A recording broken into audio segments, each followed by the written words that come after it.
देवगढ़ एक छोटा सा शांत गांव था, जहां सुबह सूरज की किरणें खेतों को सुनहरा बना देती थीं और रातें इतनी खामोश होती थीं कि हवा की आवाज भी साफ सुनाई देती थी। लेकिन इस गांव में एक ऐसी जगह थी जिसका नाम सुनते ही लोगों के दिल कांप उठते थे। काली नदी। कहते हैं जो भी इस नदी के पास रात में जाता है वो कभी वापस नहीं आता। इसी गांव में अर्जुन नाम का 17 साल का लड़का रहता था। अर्जुन बचपन से ही अकेला था। जब वो सिर्फ 6 साल का था, उसकी मां अचानक गायब हो गई।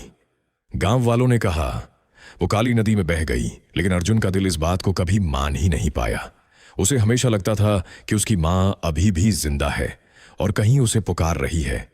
एक रात अर्जुन अपने घर के बाहर बैठा आसमान के तारों को देख रहा था। चारों तरफ सन्नाटा था। तभी अचानक एक धीमी आवाज उसके कानों में पड़ी। अर्जुन चौंक गया। उसने डरते हुए पूछा, कौन? फिर वही आवाज आई, अर्जुन मुझे बचाओ। अब अर्जुन के रोंगटे खड़े हो चुके थे। उसने कांपते हुए पूछा, तुम कौन हो? और जो जवाब आया उसे सुनकर उसकी सांसें रुक गईं। मैं तुम्हारी मां हूं। अर्जुन की आंखें फैल गईं। मां? हां बेटा, मैं काली नदी में फंसी हुई हूं। मुझे इस श्राप से मुक्त कराओ। अर्जुन के दिल में उम्मीद की एक किरण जगी। क्या सच में उसकी मां जिंदा है या ये कोई धोखा है? पूरी रात वो इसी सोच में डूबा रहा। अगली सुबह अर्जुन ने फैसला कर लिया कि वो सच्चाई जानकर रहेगा, चाहे कुछ भी हो जाए, और वो अकेला ही काली नदी की ओर चल पड़ा। जैसे जैसे वो नदी के करीब पहुंच रहा था, माहौल बदलता जा रहा था। पेड़ों की शाखाएं अजीब तरीके से हिल रही थीं। ठंडी हवा उसके शरीर को कंपा रही थी और नदी पहले से भी ज्यादा डरावनी लग रही थी। तभी उसे वहां एक बूढ़ा आदमी दिखाई दिया।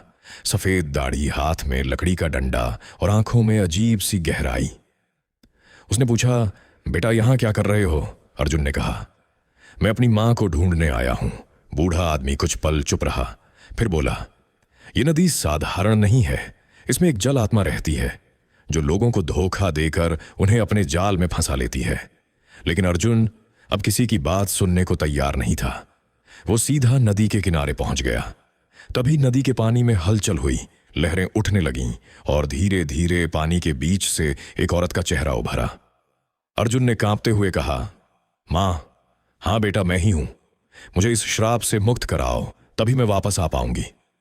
अर्जुन ने तुरंत पूछा, बताओ मां, मुझे क्या करना होगा? उसने कहा, तुम्हें नदी के बीच जाकर एक दीपक जलाना होगा, लेकिन याद रखना पीछे मुड़कर मत देखना। अर्जुन बिना कुछ सोचे नदी में उतर गया। पानी धीरे धीरे उसके पैरों को डुबो रहा था। हर कदम के साथ डर बढ़ रहा था। तभी पीछे से आवाज आई, अर्जुन रुक जाओ। ये वही बूढ़ा आदमी था। उसने चिल्लाकर कहा, ये तुम्हारी मां नहीं है, ये जल आत्मा है। अर्जुन रुक गया। उसका दिल और दिमाग दोनों अलग अलग बातें कह रहे थे। एक तरफ उसकी मां की आवाज और दूसरी तरफ बूढ़े की चेतावनी। कुछ पल के लिए सब शांत हो गया। फिर अर्जुन ने अपनी आंखें बंद की और मन ही मन कहा, अगर ये मेरी मां है तो मुझे बचाएगी, और अगर नहीं तो सच खुद सामने आ जाएगा। उसने पीछे देखना बंद किया और आगे बढ़ता गया। आखिरकार वो नदी के बीच पहुंच गया। उसने कांपते हाथों से दीपक जलाया और तभी अचानक पानी उफान मारने लगा। तेज हवाएं चलने लगीं और वो औरत एक भयानक रूप में बदल गई। लाल आंखें, नुकीले दांत और डरावनी हंसी। उसने चिल्लाकर कहा, तू बच गया। अर्जुन डर के मारे पीछे हट गया, लेकिन तभी आसमान से एक तेज रोशनी उतरी और उसमें उसकी असली मां दिखाई दी। उसने प्यार से कहा, बेटा तुमने सही फैसला लिया। मैं इस दुनिया में नहीं हूं, लेकिन मैं हमेशा तुम्हारे साथ हूं। अर्जुन की आंखों से आंसू बहने लगे। वो कुछ बोल भी नहीं पा रहा था। धीरे धीरे वो रोशनी गायब हो गई और नदी फिर से शांत हो गई। अर्जुन वापस गांव लौटा। उसने सबको सच बताया।